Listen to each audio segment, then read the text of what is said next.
behind the golden gates of Kensington Palace, where every breath is monitored and every glance carries weight, a single moment of human error would shake the very foundations of royal protocol.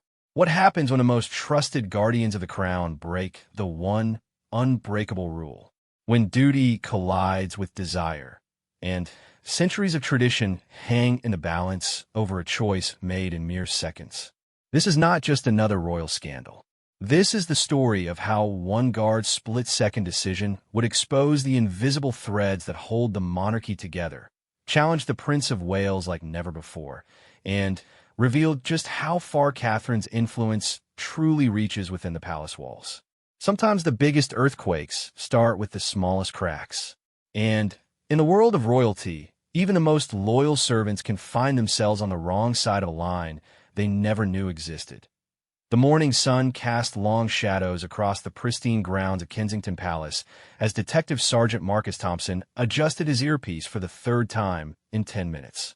22 years of Royal Protection Service had taught him that nervousness was a luxury he couldn't afford, but today felt different. Today, the Princess of Wales would be hosting her most important charity gala yet, and every detail had to be perfect. Marcus had been handpicked for this assignment, not just because of his exemplary record, but because he understood the unspoken rules that governed royal life. These weren't written in any manual or discussed in training sessions. They existed in the spaces between words, in the careful dance of protocol that kept the monarchy running smoothly. The staff briefing had been unusually detailed that morning. Mrs. Henderson, the head of household, had spent nearly an hour going through Catherine's specific requirements. No photographs without express permission. No personal conversations beyond necessary pleasantries. No physical contact beyond what was absolutely essential for security purposes. And, most importantly, complete discretion regarding any private moments or conversations overheard during duty. Marcus nodded along with the others, but something in Mrs. Henderson's tone suggested there was more to these rules than simple protocol. The way she emphasized certain words, the meaningful glances she shared with senior staff members, all pointed to recent incidents that had necessitated this extra layer of caution. As the morning progressed, Marcus found himself observing the intricate ballet of royal life from his position near the main entrance. Florists arranged elaborate displays of white roses and baby's breath, Catherine's favorite combination. Caterers wheeled in silver trays that would later hold delicacies prepared by the palace's renowned chef. Security personnel conducted their final sweeps, checking and double-checking every corner, every entrance, every possible vulnerability. The princess herself appeared shortly after 10, moving with a graceful confidence that had made her one of the most photographed women in the world. She wore a navy blue dress that struck the perfect balance between elegance and approachability, her hair styled in loose waves that caught the light filtering through the palace windows. Marcus had protected many high-profile individuals throughout his career, but there was something different about Catherine. She possessed a natural warmth that made everyone around her feel important, valued. He watched as she moved from room to room, personally inspecting every detail. She adjusted a flower here, suggested a lighting change there, always with a smile and a word of thanks for the staff members working tirelessly to make her vision a reality. This wasn't the behavior of someone who took her position for granted. This was someone who understood the weight of responsibility that came with her title. The first guests began arriving at noon, a carefully curated mix of celebrities, politicians, and philanthropists who had committed significant resources to Catherine's children's literacy program. Marcus positioned himself strategically where he could monitor both the main entrance and the reception area, his trained eye constantly scanning for anything out of the ordinary. Lord Pemberton arrived with his usual fanfare, his Rolls-Royce purring to a stop precisely at the designated time. As one of the program's largest donors, he commanded considerable respect, but Marcus noticed how Catherine's smile became slightly more guarded when greeting him. There was history there, professional boundaries that had perhaps been tested in the past.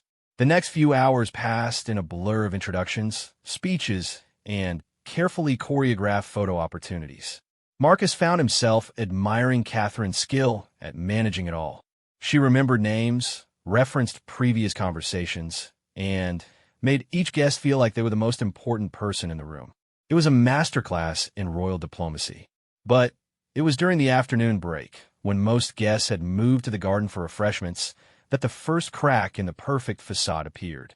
Marcus was conducting a routine security check of the library when he heard voices from the adjacent sitting room.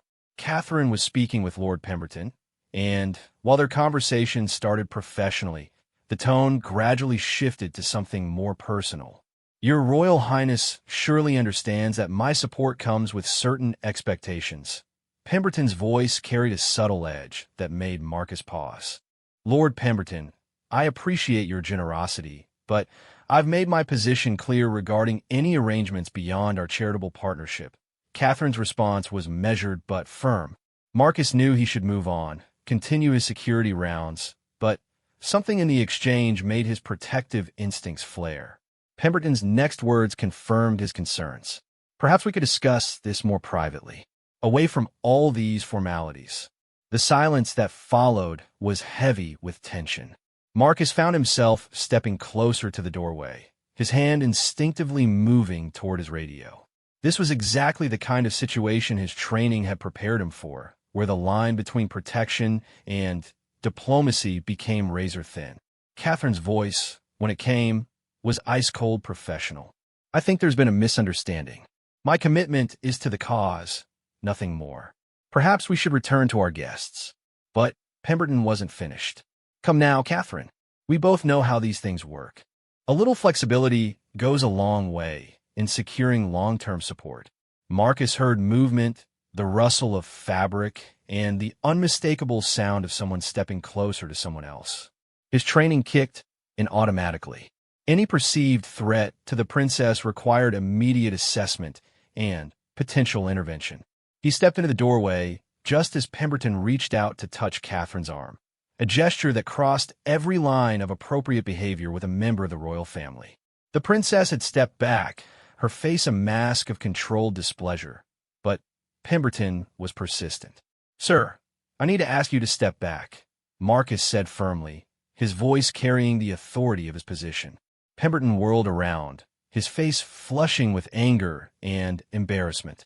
"This is a private conversation, officer, not when it involves the safety and comfort of Her Royal Highness," Marcus replied, positioning himself between Catherine and Pemberton. The moment stretched taut, filled with the kind of tension that could explode into scandal if not handled carefully. Catherine looked at Marcus with something that might have been gratitude, but also concern. They both understood the delicate position this put everyone in. Pemberton straightened his jacket, his politician's smile sliding back into place. "Of course. My apologies for any misunderstanding." He turned to Catherine with a shallow bow. "Your Royal Highness, perhaps we can continue our discussion about the program at a later date." Catherine nodded graciously, but Marcus could see the strain around her eyes. "Of course, Lord Pemberton. I believe Mrs. Henderson can arrange a proper meeting to discuss your continued involvement with the appropriate committee members present." The dismissal was polite, but absolute. Pemberton had no choice but to accept it gracefully or risk creating a scene that would damage his reputation far more than hers. He chose discretion, offering another bow before leaving the room. As soon as they were alone, Catherine's shoulders sagged slightly, the perfect posture relaxing for just a moment. "Thank you," she said quietly to Marcus. "That was uncomfortable." Marcus nodded, but privately he was calculating the potential ramifications of what had just occurred. He had intervened in a situation involving one of the charity's major donors, potentially disrupting a relationship worth millions to Catherine's causes. The right thing to do and the politically expedient thing to do weren't always the same in royal circles. "Ma'am, should I file a report about this incident?" he asked carefully. Catherine considered the question for a long moment. "Please prepare a summary for security records, but let's keep it factual and discreet. Lord Pemberton is passionate about his causes. Sometimes that passion is misdirected." Her diplomatic phrasing told Marcus everything he needed to know. This wasn't the first time Pemberton had overstepped boundaries and it likely wouldn't be the last. But challenging a major donor publicly would create complications that extended far beyond this single incident. The rest of the afternoon proceeded smoothly, but Marcus noticed subtle changes in the dynamics. Catherine was more careful about her positioning, ensuring she was never alone with male guests. Other security personnel seemed to close ranks slightly, creating invisible barriers that maintained appropriate distances without appearing obvious to the casual observer. When Prince William arrived for the evening portion of the event, Marcus observed the brief, private conversation between the royal couple.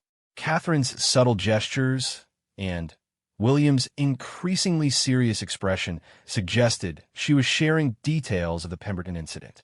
The prince's eyes swept the room until they found Marcus, and the slight nod he received seemed to convey approval for his actions. But as the evening progressed, Marcus began to notice other undercurrents. Lord Pemberton had not left as expected. Instead, he had positioned himself strategically among other major donors, and Marcus could see him engaging in quiet conversations that seemed to focus more on politics than charity work. The real test came during the final hour of the event, when Catherine was scheduled to deliver her closing remarks. As she moved toward the small stage that had been erected in the main reception hall, Marcus noticed Pemberton positioning himself near the front of the audience, his expression unreadable but intense. Catherine's speech was flawless, hitting all the right notes about childhood literacy, community support, and the power of working together for positive change. But Marcus could see the tension in her posture, the way her eyes occasionally flicked to Pemberton's location as if anticipating some kind of disruption. The disruption came not during the speech, but immediately afterward. As guests began to mill about, offering congratulations and final pledges of support, Pemberton approached the stage area. But instead of joining the receiving line like other guests, he moved to intercept Catherine as she descended the steps. Marcus was already in motion, his training and instincts combining to position him between the princess and any potential problem. But what happened next would test every rule, every protocol, and every assumption about the invisible lines that governed royal protection. Pemberton's hand shot out, not to shake Catherine's hand as protocol demanded, but to grasp her wrist in a grip that was clearly unwelcome. "We really must finish our conversation," he said, his voice low but carrying an undertone of threat.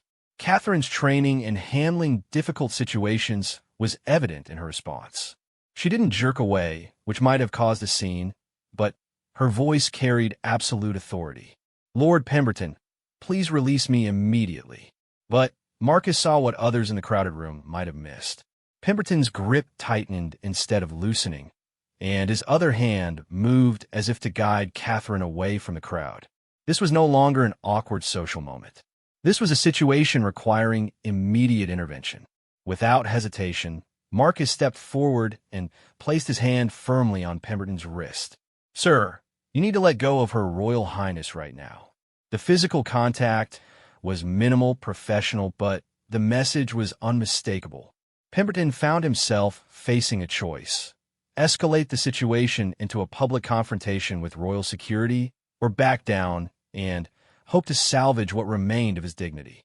For a moment that seemed to stretch forever, the three of them remained locked in this tableau. Catherine maintaining her composure despite the obvious discomfort, Pemberton calculating his options, and Marcus ready to escalate his response if necessary.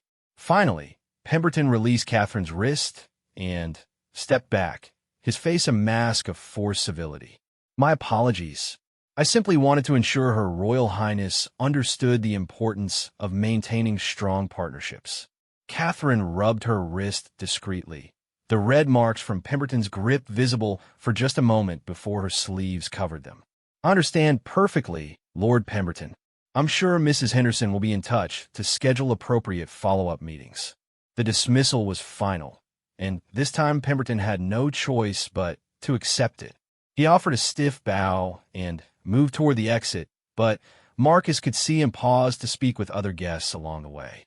Whatever he was saying seemed designed to put his version of events on record before anyone else's account could spread. As the last guest departed and the staff began the cleanup process, Marcus found himself reviewing every decision he had made throughout the day. He had followed protocol, protected the princess from unwanted advances, and maintained appropriate professional boundaries. But in the complex world of royal politics, doing the right thing didn't always align with doing the expedient thing. Catherine approached him as he conducted his final security sweep. "Sergeant Thompson, I want to thank you again for your professionalism today. Your actions were exactly what the situation required." Her words should have been reassuring, but Marcus detected something else in her tone. A warning, perhaps, or simply an acknowledgement that the day's events would have consequences beyond what was immediately visible. "Ma'am, is there anything else I should include in my report?" he asked. Catherine considered the question carefully. "Please document everything exactly as it happened. Accuracy is always the best policy." But as Marcus began drafting his incident report that night, he couldn't shake the feeling that accuracy and wisdom weren't necessarily the same thing. Lord Pemberton was wealthy, influential, and apparently accustomed to getting his way through intimidation and leverage. Men like that didn't simply accept defeat and move on. The report, when completed, was a masterpiece of professional documentation. It described the incidents factually, noted the times and witnesses present, and recorded both Catherine's responses and Pemberton's behavior. It was thorough, accurate, and completely devastating to anyone who might try to paint the princess as anything other than the victim of inappropriate advances. Marcus sealed the report and prepared it for submission through proper channels, knowing that by morning it would be reviewed by supervisors who would need to decide how to handle a situation that involved a member of the royal family, a major charity donor, and questions of personal safety versus public relations. But what Marcus couldn't know as he completed his duties that night was how quickly word of the incident would spread through the interconnected network of royal staff, palace officials, and government liaisons who managed the complex relationship between the monarchy and the public it served. By the time Prince William reviewed the report the following morning, the incident had already taken on a life of its own, growing from a simple security matter into a question of policy, precedent, and protection that would ultimately reach the highest levels of palace administration. The stage was set for a confrontation that would test not only Marcus's career, but the very foundations of how the royal family balanced public service with personal safety, diplomatic necessity with human dignity, and the ancient protocols of monarchy with the modern realities of life in the public eye.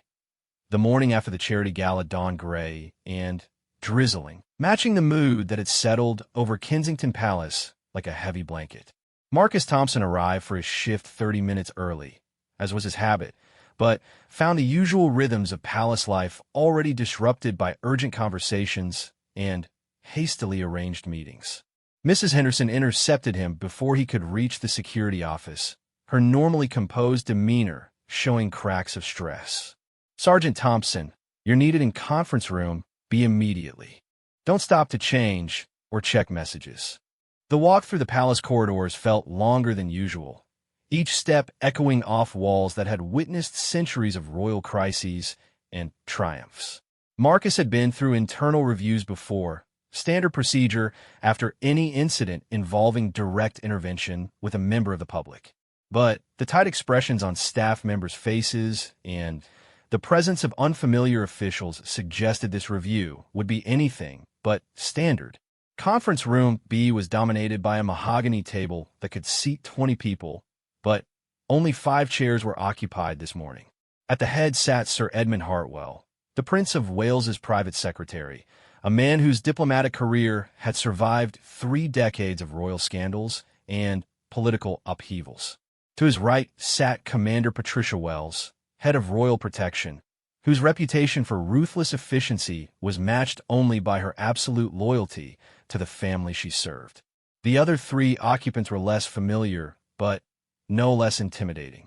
A woman in an expensive suit who introduced herself as Sarah Mitchell from the Cabinet Office, clearly representing the government's interest in maintaining smooth relations between the monarchy and major donors. Beside her sat a man who didn't offer his name, but whose bearings suggested intelligence services, the shadow organizations that monitored threats to royal security from angles most people never considered. The final participant was Dr. Rebecca Foster, a crisis management consultant whose client list included corporations, celebrities, and governments facing public relations nightmares. Her presence suggested that someone, somewhere, believed this incident had the potential to explode beyond the confines of palace walls. Sir Edmund gestured for Marcus to take the chair facing them, a positioning that immediately established the adversarial nature of the proceedings. Sergeant Thompson, we've reviewed your incident report regarding yesterday's events with Lord Pemberton. Before we discuss next steps, we need to understand your assessment of the situation's broader implications. Marcus had rehearsed this moment during his sleepless night, but facing the collective scrutiny of these powerful individuals still sent adrenaline coursing through his system. Sir, my primary concern was, and remains, the safety and comfort of Her Royal Highness. Lord Pemberton's behavior crossed established boundaries for appropriate interaction with members of the royal family. Commander Wells leaned forward, her steel-gray eyes fixed on Marcus with laser intensity.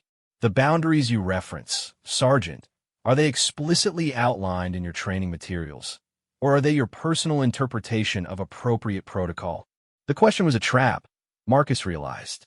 If he claimed explicit training, they could produce manuals that might not specifically cover every nuance of the situation. If he admitted to personal judgment, they could question his authority to make such decisions.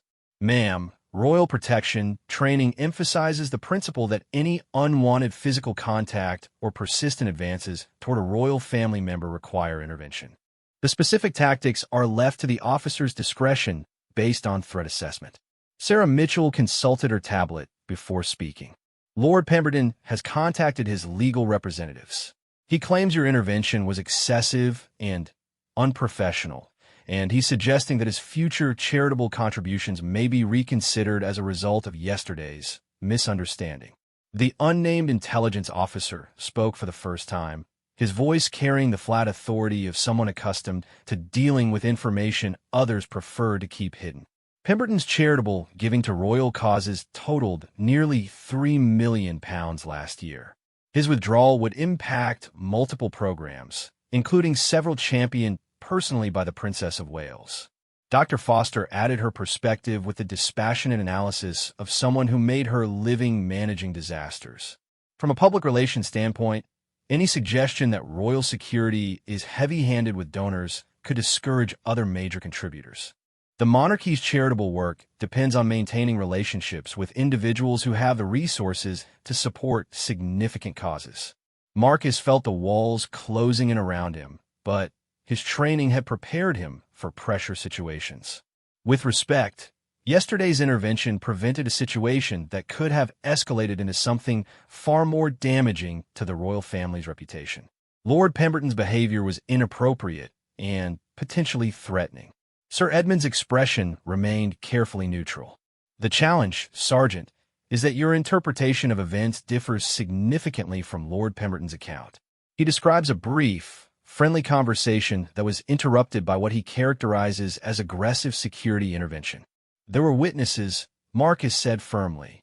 Her Royal Highness herself can confirm the inappropriate nature of his advances. The silence that followed this statement was heavy with implications. Commander Wells exchanged glances with Sir Edmund before responding. The Princess of Wales has been advised by her legal counsel not to provide detailed statements about the incident. Any formal testimony could establish precedents that might complicate future charitable relationships. Marcus felt a chill as the full scope of the situation became clear. Catherine was being protected from having to take sides publicly, but this protection came at the cost of leaving him without crucial support for his version of events. The royal family's interests were being preserved, but his position was becoming increasingly precarious. Dr. Foster opened a leather portfolio and consulted several pages of notes. Lord Pemberton has indicated he might be willing to overlook the incident if appropriate measures are taken to ensure similar misunderstandings don't occur in the future. Specifically, he suggested that security personnel involved in the incident might benefit from additional training or reassignment. The euphemism was clear enough. Pemberton wanted Marcus removed from royal protection duties, and the palace was considering accommodating this demand to preserve a valuable financial relationship. The betrayal stung more than Marcus had anticipated. 22 years of flawless service, of placing himself between the royal family and countless threats, were being weighed against the convenience of maintaining one man's ego. The intelligence officer leaned back in his chair, his expression unreadable. There are other considerations at play here. Lord Pemberton has connections to several media outlets through his business interests. His cooperation in maintaining discretion about yesterday's events may depend on his satisfaction with the resolution of this matter. Marcus understood the subtext. Pemberton had the power to turn a private security incident into a public scandal, painting himself as the victim of royal arrogance and heavy-handed security tactics. The threat was subtle, but devastating in its implications. Sir Edmund consulted his watch and gathered his papers, signals that the informal hearing was drawing to a close. Sergeant Thompson, you've served the royal family with distinction for over 2 decades. That service is valued and respected. However, we must also consider the broader implications of this incident for the monarchy's ongoing relationships and responsibilities. Commander Wells added her own measured assessment. Your actions yesterday were within the technical scope of your authority, but the political ramifications extend beyond simple security protocols. The royal family operates in a complex environment where diplomatic considerations often outweigh individual incidents. Marcus felt his career hanging in the balance, suspended between the principles that had guided his service and the pragmatic realities of royal politics. What are you asking me to do? Sarah Mitchell answered with the cold precision of a government official who had delivered similar messages countless times. We're not asking you to do anything dishonest or inappropriate.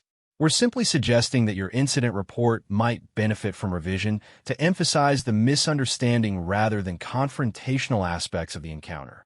The request was couched in diplomatic language, but the meaning was unmistakable. They wanted him to minimize his account, to transform Pemberton's inappropriate behavior into a simple miscommunication that required no further action.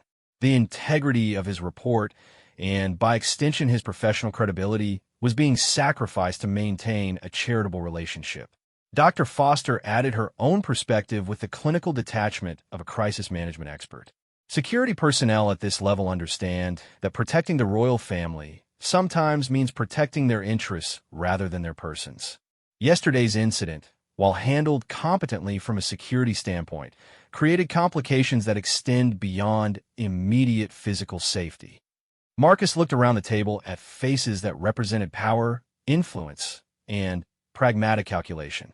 These were people who managed the monarchy as both a cultural institution and a political entity, balancing countless competing interests with surgical precision. His role in their calculations was minor, expendable if necessary to maintain larger strategic relationships.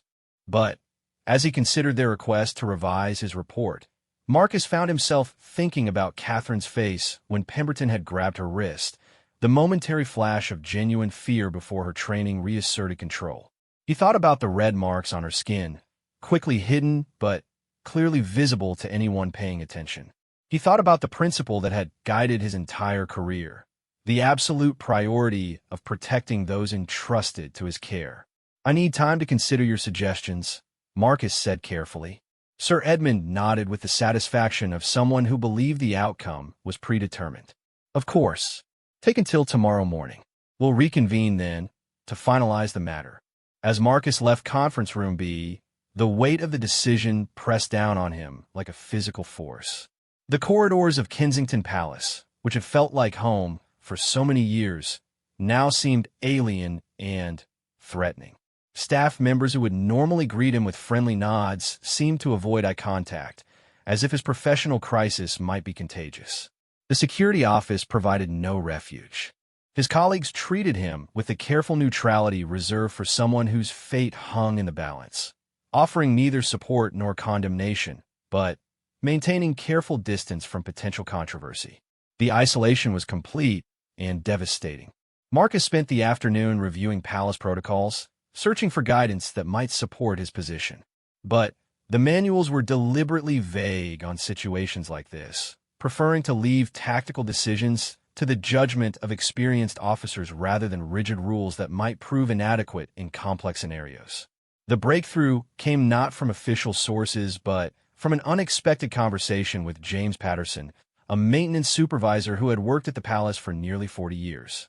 James had witnessed countless crises and scandals, watching from the shadows as powerful people made decisions that affected ordinary workers like himself.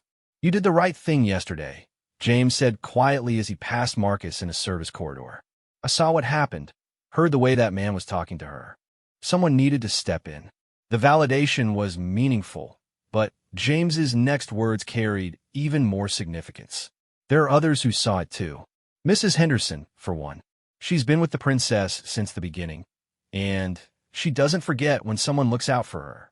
Marcus realized that while the official review process was focused on political calculations and damage control, there was another level of palace life where different values held sway. The people who actually worked with Catherine daily, who saw her as a person rather than just a royal symbol, understood the reality of what had occurred. That evening, Marcus received an unexpected phone call. The voice on the other end was familiar but surprising. Detective Chief Inspector Sarah Reynolds, his former partner from his days in regular police service before joining Royal Protection. Sarah had risen through the ranks to command a specialized unit investigating crimes against high-profile individuals. "Marcus, I've been hearing rumors about some trouble you're having. Is there anything you need to discuss off the record?" The offer was tempting.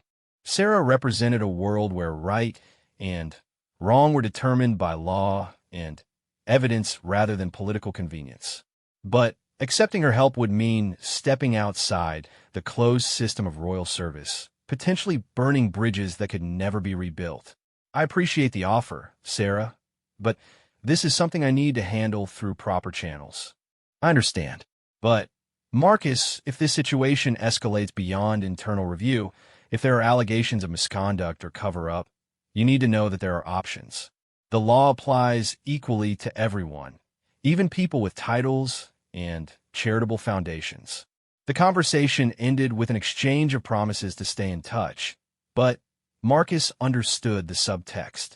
If the palace chose to sacrifice him to preserve their relationship with Pemberton, he wouldn't be entirely without resources. The knowledge was both comforting and terrifying in its implications.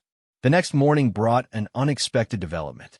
Marcus arrived at the palace to find Mrs. Henderson waiting in the security office, her expression grim but determined. "Sergeant Thompson, I need to speak with you before your meeting this morning."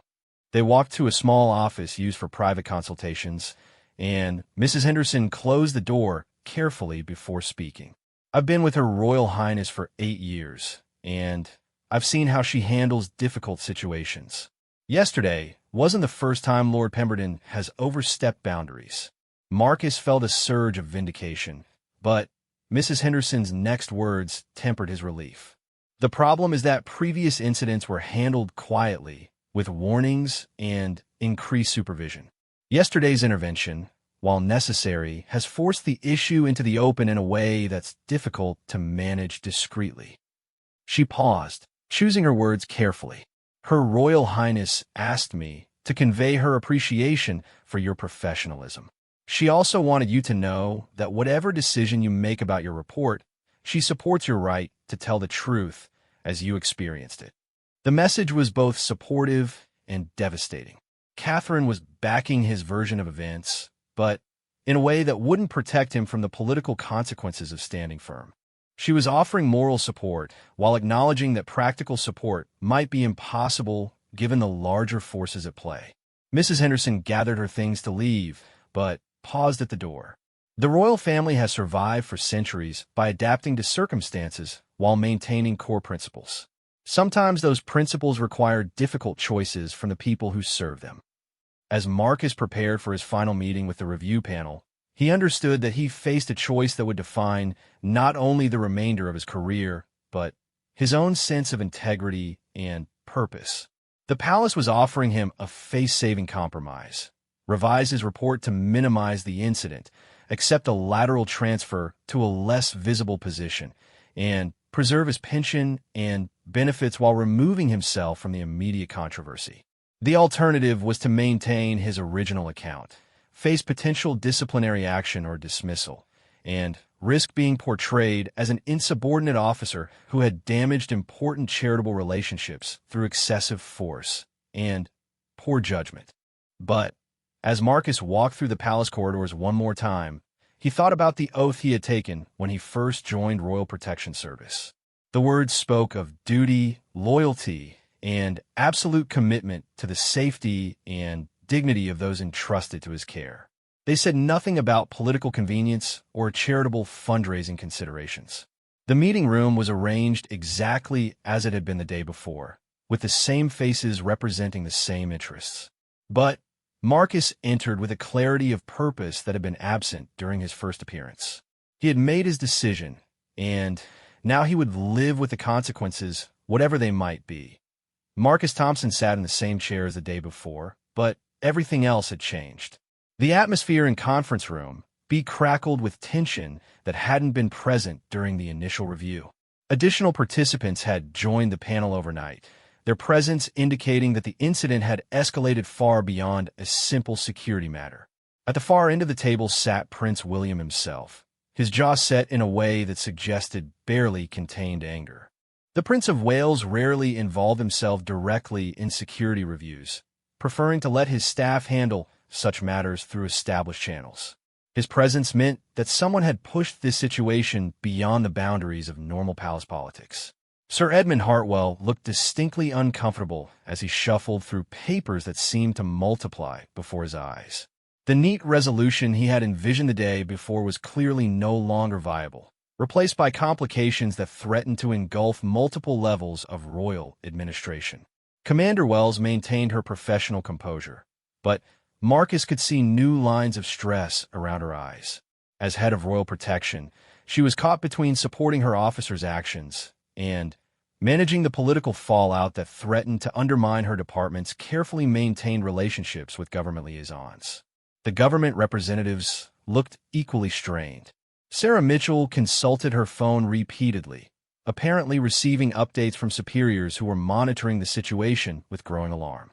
The unnamed intelligence officer's presence had been reinforced by a colleague, suggesting that security implications were expanding beyond the original incident. Dr. Foster, the crisis management consultant, looked like someone whose worst predictions were coming true in real time. Her leather portfolio had grown thick with additional documents, media monitoring reports, and contingency plans for scenarios that no one had wanted to consider 24 hours earlier. But it was the presence of two new participants that truly indicated how far the situation had escalated. Lady Margaret Thornberry, one of the Queen's former private secretaries, represented the institutional memory and constitutional expertise of the monarchy itself. Her attendance suggested that precedent and tradition were now at stake along with immediate political considerations. The final new arrival was arguably the most significant. Detective Chief Inspector Sarah Reynolds sat quietly in a corner, her presence unofficial but unmistakable. Marcus realized that someone, somewhere, had decided that this matter might require investigation by authorities outside the palace's internal systems. Prince William spoke first, his voice carrying the authority of his position, but also the frustration of someone whose family's private difficulties had become public complications. Sergeant Thompson, I've read your incident report. I've also reviewed Lord Pemberton's account of yesterday's events. The discrepancies between these versions are significant enough to warrant serious concern. Marcus straightened in his chair, recognizing that he was now addressing not just his employers, but the future king.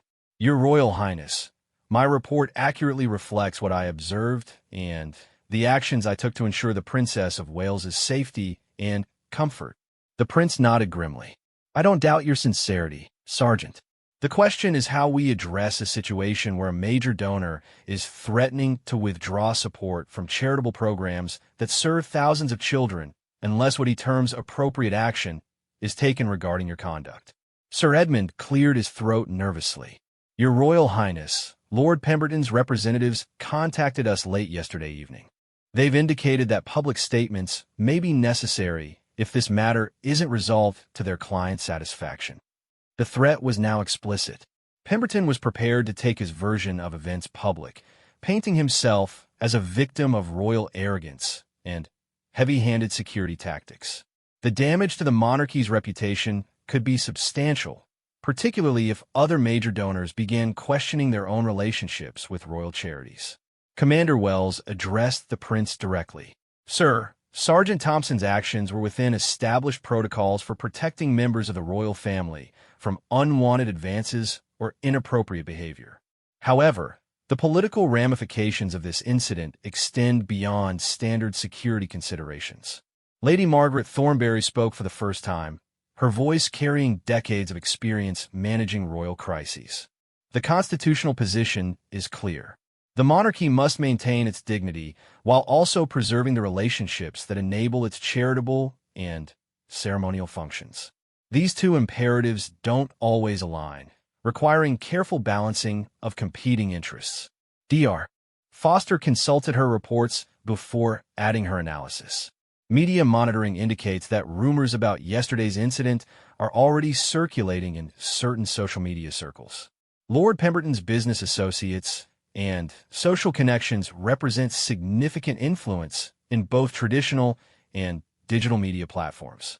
Marcus felt the weight of institutional pressure bearing down on him, but Prince William's next words offered an unexpected perspective. "What troubles me most about this situation is not the immediate political complications, but the precedent it establishes. If donors believe they can influence security decisions through financial pressure, we compromise the fundamental principle that protection of the royal family is non-negotiable." The intelligence officer leaned forward, his expression grave. "Sir, our assessment indicates that yielding to Lord Pemberton's demands could encourage similar behavior from other individuals who mistake financial generosity for personal access. The long-term security implications are significant." Sarah Mitchell looked increasingly uncomfortable as the conversation developed along lines that didn't support her government's preference for quick, quiet resolution. The Cabinet Office remains concerned about the broader impact on charitable fundraising and the monarchy's relationship with major donors. These relationships represent millions of pounds in annual support for important causes. Prince William's response carried an edge of controlled anger. "Ms. Mitchell, with respect to the government's concerns, my wife's safety and dignity are not negotiable commodities in fundraising calculations. If donors require inappropriate access as the price of their support, we'll find other ways to fund our charitable work." The declaration sent ripples around the table. Everyone present understood that the Prince of Wales had just prioritized his family's security over political convenience, setting up a confrontation that could have far-reaching consequences for both the monarchy and the government officials who managed its relationships. Lady Margaret Thornberry nodded approvingly. "That position is consistent with historical precedent. The monarchy has faced similar challenges throughout history, and our survival has depended on maintaining core principles even when expedient compromise seemed attractive." Detective Chief Inspector Reynolds chose this moment to speak, her voice carrying the authority of law enforcement that transcended political calculations. "Your Royal Highness, if I may, there are legal considerations that haven't been fully addressed. Lord Pemberton's behavior, as described in Sergeant Thompson's report, could constitute harassment or assault. These are criminal matters that exist independently of charitable relationships or political considerations." The room fell silent as everyone absorbed the implications of this statement. What had begun as an internal security review was now being discussed in terms of potential criminal charges, a development that would transform the entire situation beyond anyone's control. Sir Edmund looked stricken. "Detective Chief Inspector, surely we can resolve this matter through appropriate channels without involving criminal proceedings." Reynolds shook her head firmly.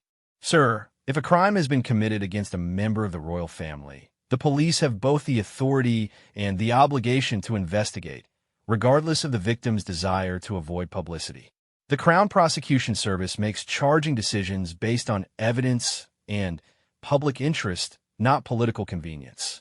Marcus realized that Sarah Reynolds's presence represented more than moral support. She was signaling that law enforcement authorities were prepared to treat Catherine's experience as they would any other victim of inappropriate behavior, regardless of the perpetrator's wealth or influence. Prince William studied Reynolds carefully before responding. Detective Chief Inspector, what would such an investigation entail? Sir, we would need to interview all witnesses, review any available evidence, and assess whether Lord Pemberton's actions constitute criminal behavior under existing harassment and assault statutes. The process would be thorough and professional, but it would inevitably attract public attention. The irony was stark. The palace's attempt to manage the situation quietly to avoid scandal had created circumstances where criminal investigation might be necessary, guaranteeing exactly the kind of public scrutiny they had hoped to prevent. Dr. Foster looked through her crisis management protocols with increasing desperation. A criminal investigation would generate sustained media coverage, potentially lasting months. The impact on both the royal family's reputation and Lord Pemberton's businesses would be significant and largely uncontrollable. Commander Wells addressed Prince William directly. Sir, we need to consider the precedent this situation establishes for future security operations. If Sergeant Thompson faces disciplinary action for protecting the Princess of Wales from inappropriate behavior, it sends a message that political considerations outweigh security protocols. The prince nodded slowly, apparently reaching some internal decision. Commander Wells, what is your professional assessment of Sergeant Thompson's actions yesterday? Sir, his intervention was appropriate, proportionate, and consistent with his training and responsibilities. His report accurately reflects the incident as witnessed by multiple palace staff members. Lady Margaret Thornberry added her institutional perspective. Your Royal Highness, the monarchy's credibility depends on consistency between our stated values and our actual practices. If we discipline an officer for protecting the Princess of Wales, we undermine public confidence in our commitment to the principles we claim to uphold. Marcus watched this conversation unfold with growing amazement. What had begun as a disciplinary proceeding was transforming into a defense of the principles that governed royal protection. The powerful forces that had seemed arrayed against him were now debating the broader implications of yielding to Pemberton's demands. The unnamed intelligence officer provided additional context. Sir, our assessment indicates that Lord Pemberton's threats represent a pattern of behavior. He has used similar tactics with other organizations and individuals, leveraging his financial contributions to demand inappropriate concessions. Prince William's expression hardened. Are you suggesting that Lord Pemberton has a history of this kind of behavior?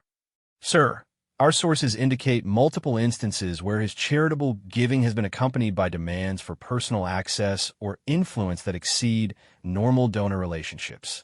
The pattern suggests calculated manipulation rather than isolated incidents. Sarah Mitchell looked increasingly desperate as the conversation moved further from her preferred resolution. Your Royal Highness, even if Lord Pemberton's behavior is problematic, the immediate issue is managing the current crisis to minimize damage to important charitable programs. The prince's response was measured but firm. Ms. Mitchell, I appreciate the government's concerns, but protecting my family takes precedence over managing donors.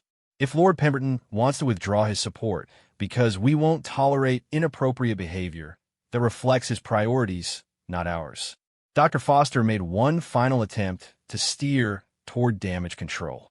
The media implications of this position could be significant.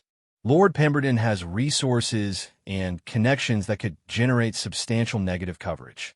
Prince William looked around the table at faces that represented decades of experience managing royal crises and scandals. Ladies and gentlemen, I've listened to all the arguments for political compromise and damage limitation. But this situation comes down to a simple question. Do we protect the people who serve my family faithfully, or do we sacrifice them to preserve relationships with individuals who can't respect basic boundaries? The silence that followed made his position clear. After months of speculation about his leadership style and decision-making approach, Prince William was demonstrating that some principles were non-negotiable, regardless of the political cost. Lady Margaret Thornberry spoke with the authority of someone who had witnessed similar moments throughout her career. Your Royal Highness, this decision will establish precedent for how the monarchy handles similar situations in the future. The implications extend far beyond this single incident. I understand that completely, the prince replied. And I want the precedent to be clear. The royal family stands behind the people who protect us, even when that position is politically inconvenient. Commander Wells looked relieved for the first time since the crisis began. Sir, does this mean Sergeant Thompson will face no disciplinary action? Prince William turned to Marcus directly. Sergeant Thompson, you acted with courage and professionalism in a difficult situation. Your service record speaks for itself, and your actions yesterday demonstrate exactly the kind of judgment and integrity we expect from royal protection officers. The vindication was overwhelming, but Marcus understood that it came with costs that extended far beyond his personal situation. The Prince of Wales had chosen principle over expediency, but that choice would have repercussions throughout the complex web of relationships that sustain the monarchy's charitable and ceremonial functions. Detective Chief Inspector Reynolds gathered her materials, apparently satisfied that formal police involvement might not be necessary given the palace's position. Your Royal Highness, based on this discussion, I'll recommend that our investigation focus on assessing whether Lord Pemberton's pattern of behavior toward charitable organizations requires broader attention. As the meeting concluded, Marcus realized that his individual crisis had become a defining moment for the Prince of Wales's leadership. By supporting him, Prince William had sent a clear message about his priorities and values, establishing precedents that would influence royal administration for years to come.